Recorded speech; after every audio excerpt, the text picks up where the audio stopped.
Sorry for that technical difficulty. Good afternoon. My name is Matthew Ricker.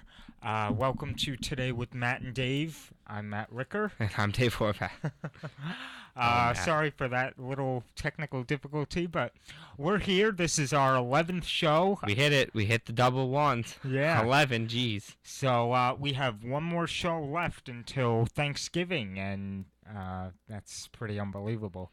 Can you believe it's already almost Thanksgiving?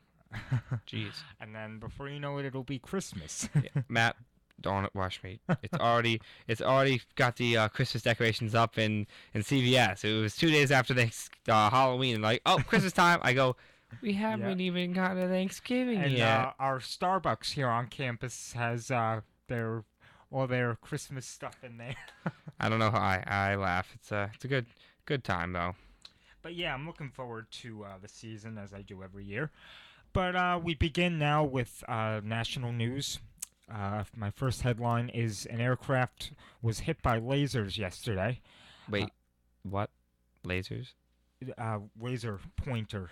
Oh, Yeah. they meant like Star Wars lasers, like pew pew pew.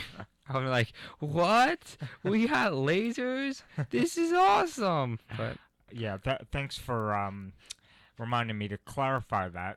It was a laser pointer, not an actual laser. I mean, that's pretty cool if it was an actual laser. I mean, come on, it'd be pretty cool.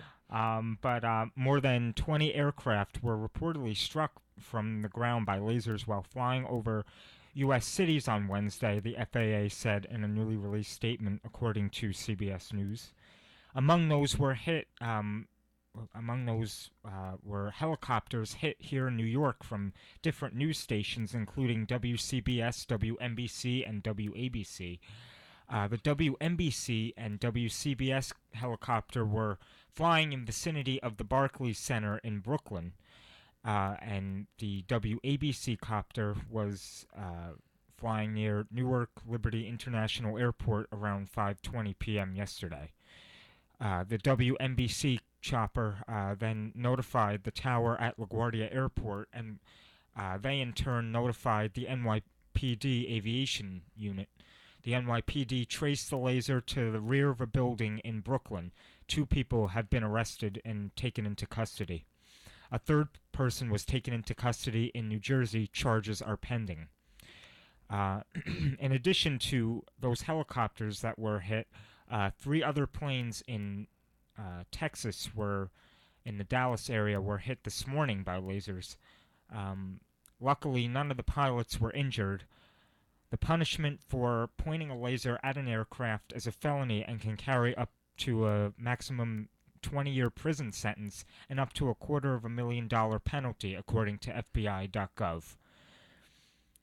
Next headline is Obama awards the Medal of Honor to an Afghanistan veteran.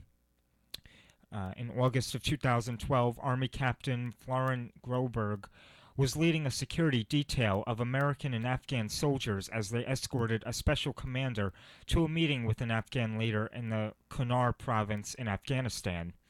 While he was conducting security, he noticed a guy with the bomb on his back and tackled him to the ground and tossed the bomb aside. Later that day, he wrestled the suicide bomber to the ground and pushed the man away from the group of Army personnel.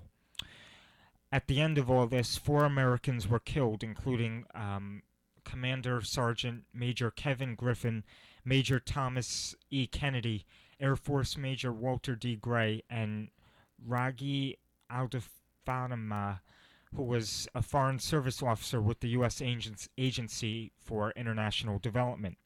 He is the 10th living recipient of the nation's highest military award, who served in either Iraq or Afghanistan, according to CBS News. He calls this day, quote, the worst day of my life. Our thoughts and prayers are with him, and we thank him and many of the other veterans for their service, as we just celebrated Veterans Day yesterday.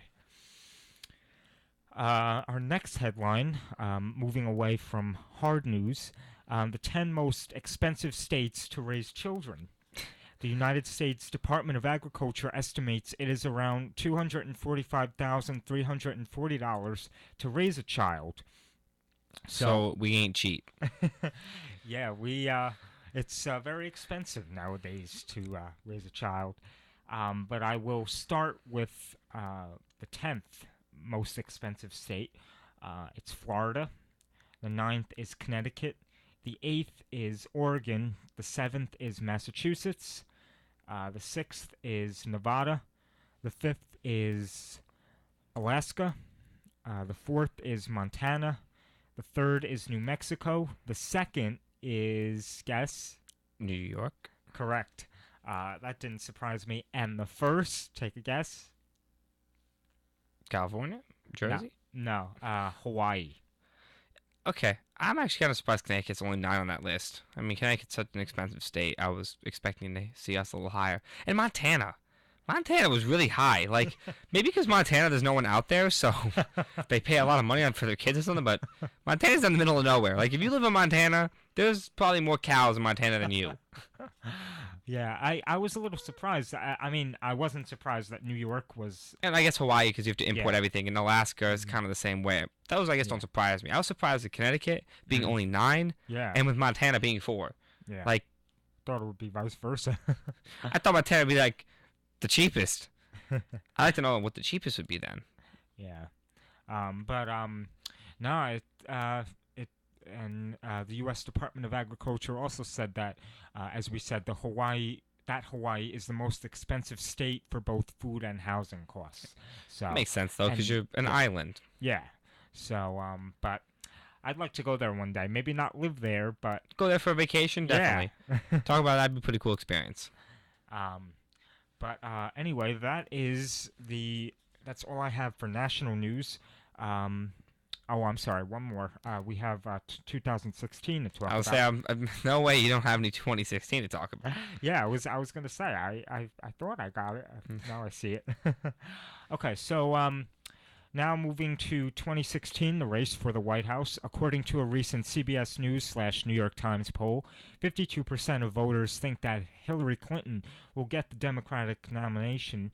33% say Vermont Senator Bernie Sanders, and 5 say O'Malley.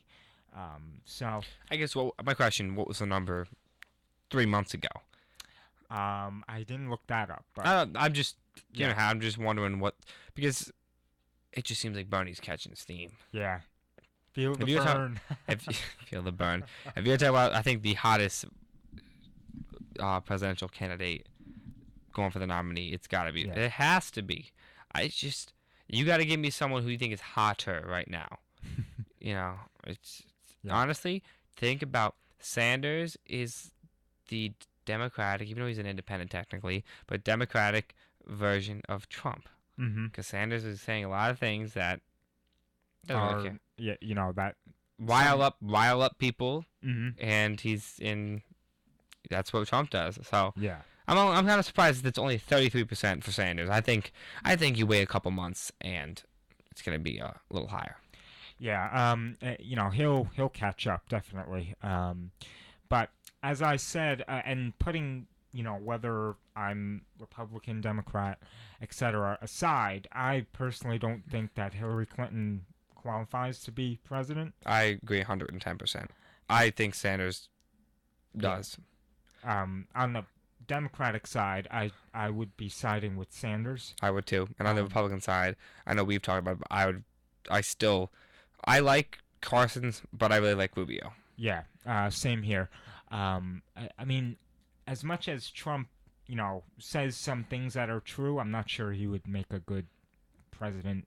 I guess I could see him making a good president if he has a strong vice president. Yeah, That's why I've said since day one, if Marco Rubio was to team up with Donald Trump, I said that's your winning. I think what'll happen is the other, because there's 16 Republican presidential candidates. Still, they're gonna just whittle down. Yeah, like when people start dropping out, he'll probably talk to those people that dropped out to see who's the best for his vice president. Yeah, that's my own personal bias. I think Yeah. Trump would do best with Rubio. I know we were talking earlier Yeah. that possibly Christie could end up being, and that's a solid group. Yeah. I just like Marco Rubio. I think I like what he has to say personally on the Republican side, just like I like Bernie Sanders and like what he has to say on the Democratic side. I agree. You have to look at Bernie Sanders. He's technically not really a Democrat. So this past week, 8 Republicans faced off in Milwaukee in the fourth Republican debate. So it was Donald Trump, Dr. Ben Carson, Senator Marco Rubio of Florida, former Florida Governor Jeb Bush, former HP executive Carly Fiorina, Senator Ted Cruz of Texas, and Ohio Governor John Kasich, as well as Senator Rand Paul of Kentucky. So out of all those, I say the strongest that did the best in the debate was Marco Rubio, and maybe Carly Fiorina and Carson, as well as Trump, I'd say. Yeah. But we'll have to see. We will have to see. It seems like everything changes every few weeks. So Every few weeks, every day you wake up and you hear something else. Just wait till all yeah. the dirty news starts coming out about everything that these people have done in their past lives. It hasn't come yet, but it will. So this last debate was run by Fox Business Network and the Wall Street Journal. The next debate is a Democratic debate, and it's this Saturday on CBS. It will be at 9 p.m., and it'll be moderated by John Dickerson of CBS News. He is the political director and anchor of Face the Nation. The next Republican debate is on December 15th on CNN. More info will be announced soon, but it'll be in Nevada. Now moving on to campus news. Our hospitality supper, as we mention every week, is today at 5 p.m. So if you're running low on that meal card, you can just go over to Montgomery House, and there'll be a home-cooked meal there for you. Oh yeah, that, and another thing, I don't know if you're gonna mention it or not. I hope I'm not taking your fire from you. No. But the midnight one is tonight. As of about a half hour ago, there were 2 spots left. So if you want to come, please email Chris Cash at ccash1. Definitely let him know, because we're looking for about 2 more people to come through, and we're gonna be at the Montgomery House at 8 o'clock tonight, and we're gonna leave about 9 o'clock to go to the city to go deliver food to people who are in need. So definitely, if you want to come out and do this, it's going to be an awesome experience. I myself am going. I'm very excited for this. I've been looking forward to this for the last couple of weeks. I'm going with actually our Model UN group, so it's going to be exciting. It's going to be a really fun time, I think. That's great, Dave, and hopefully I'll be able to come to the next one. Definitely. But also another service project that's coming up, or that's tomorrow, is the Boys and Girls Club. I believe they leave at 4 p.m., so meet in La Penta. Career Mentor Night is next Thursday, the 19th at 6 p.m. Be sure to sign up on GaleLink. I'm not sure if there's any spots left. And finally, you know me, I always mention our campus tours. There are no tours this weekend. We had no tours. Oh, my. Yeah, we just had 2 big events. We had open house this past Sunday, which was very successful. A lot of students were here to see Iona and what it has to offer.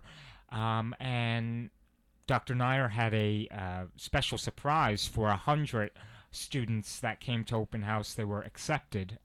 They were handed acceptance letters in a special ceremony held for them. So congratulations to all of them.